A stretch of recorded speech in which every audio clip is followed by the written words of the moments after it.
നമസ്കാരം. ശിവടിച്ചൻ്റെ മലയാളം ക്ലാസ്സിലേക്ക് സ്വാഗതം. നമുക്ക് 10ാം ക്ലാസ്സിൻ്റെ CBSE 10ാം ക്ലാസ്സിൻ്റെ ഒരു ക്വസ്റ്റ്യൻ പേപ്പറിൻ്റെ മോഡൽ നോക്കാം. നേരത്തെയും ക്വസ്റ്റ്യൻ പേപ്പർ മോഡലുകൾ നമ്മൾ ഇട്ടിട്ടുണ്ടായിരുന്നു. എന്നാലും വീണ്ടും ഒരു മോഡൽ ക്വസ്റ്റ്യൻ പേപ്പർ നോക്കുകയാണ്. ഇതിലെ എ വിഭാഗം നിങ്ങൾക്കറിയാലോ, 80 മാർക്കിൻ്റെ ചോദ്യങ്ങളാണ് മൊത്തത്തിലുള്ളത്. 2.5 മണിക്കൂർ സമയം എഴുതാനുണ്ട്. അല്ലാതെ 15 മിനിറ്റ് സമയം നമുക്ക് കൂൾ ഓഫ് ടൈം ഉണ്ട്.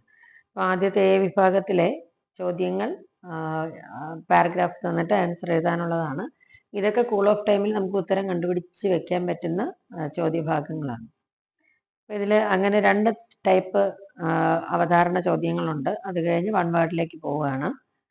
തന്നിരിക്കുന്ന 10 ചോദ്യങ്ങൾ ഏതെങ്കിലും 7 എണ്ണത്തിന് മാത്രം ഉത്തരം എഴുതിയാൽ മതി.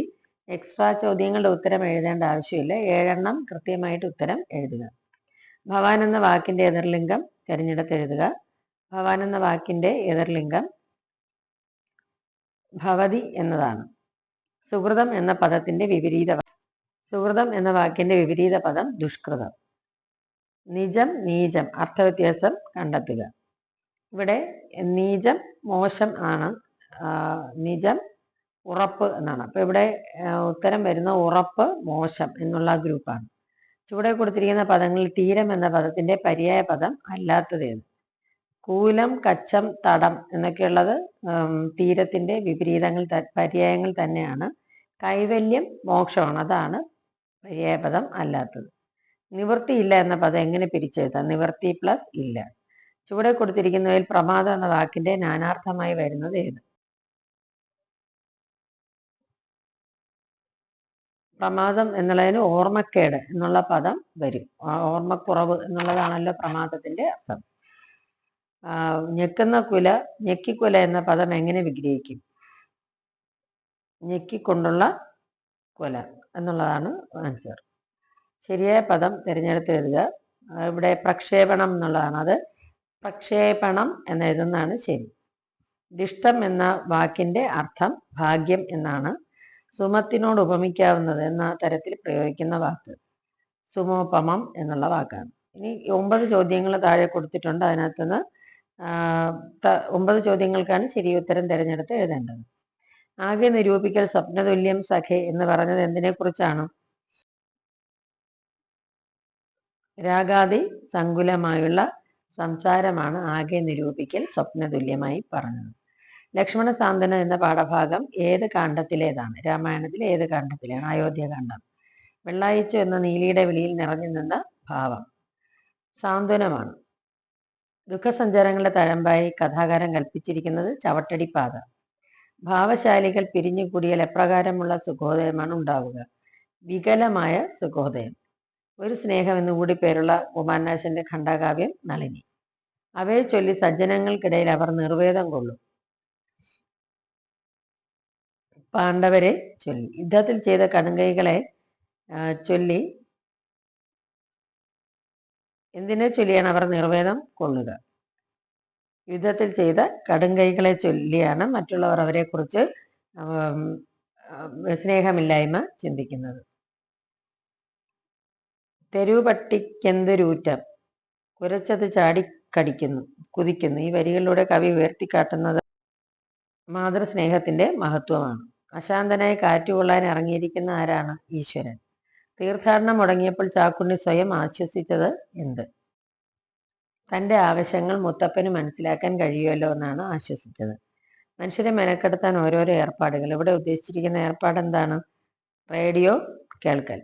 ഇവരറിയുന്നില്ല എന്ന അഭിമാനം. ഇവരറിയാത്തത് എന്താണ്?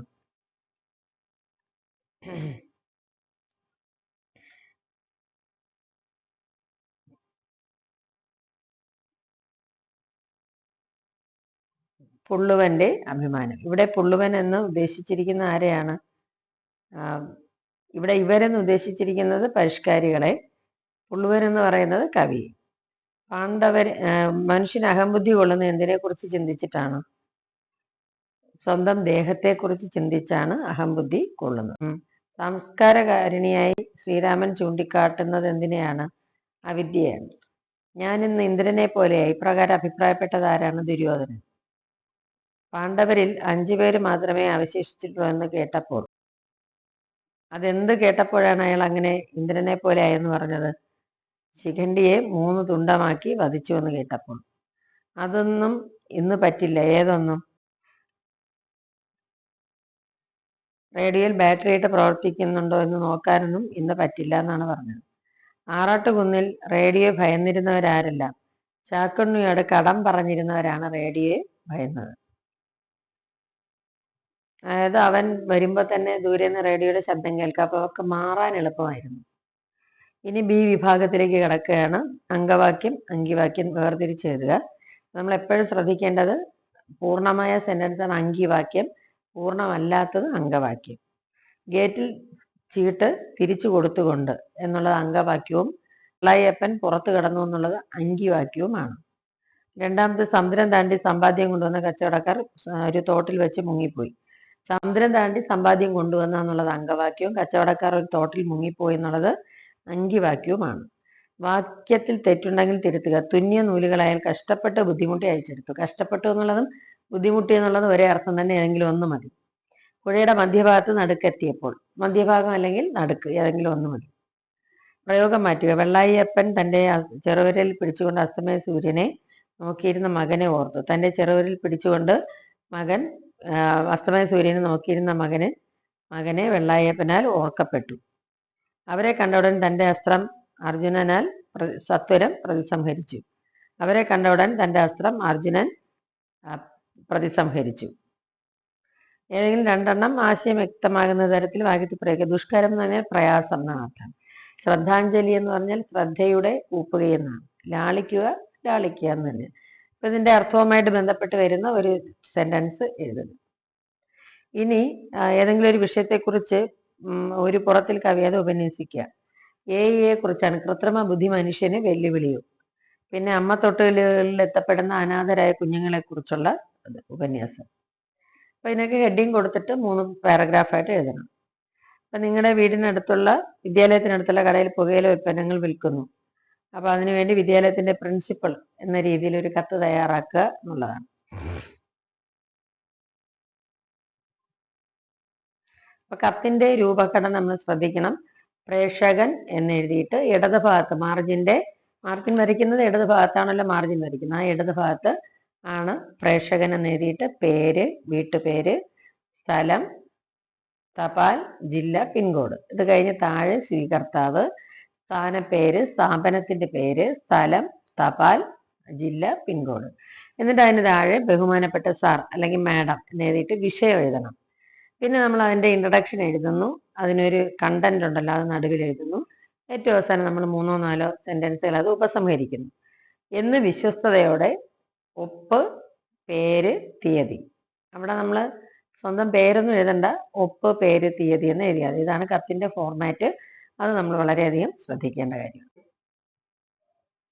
ഇനി താഴെ കൊടുത്തിരിക്കുന്നത് ഒരു പഞ്ചായത്ത് കിണറ്റിൽ രാത്രി അറവുശാലയുടെ മാലിന്യം തള്ളുന്നതിനെ കുറിച്ചാണ്.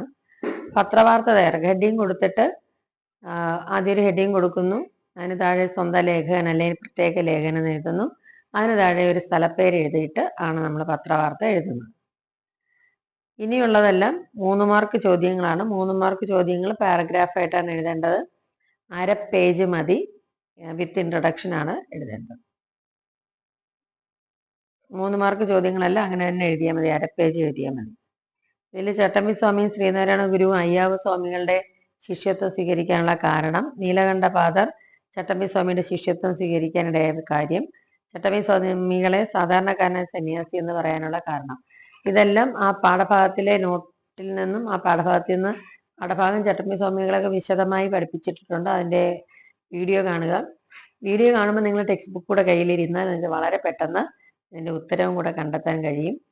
അപ്പം അതുകൊണ്ട് ഇത് വീണ്ടും ആവർത്തിച്ച് ഇത് കേൾക്കുക. പാഠഭാഗത്തിൻ്റെ കണ്ടന്റ് അറിയാമെങ്കിൽ നിങ്ങൾക്ക് ഉത്തരം എഴുതാൻ പറ്റും. സമയം കൂടുതൽ എടുക്കാത്ത രീതിയിൽ ആൻസേഴ്സ് എഴുതാൻ കഴിയട്ടെ. അടുത്ത ക്ലാസ്സിൽ കാണുന്നവരെ സ്നേഹത്തോടെ ഷീബ ടീച്ചർ.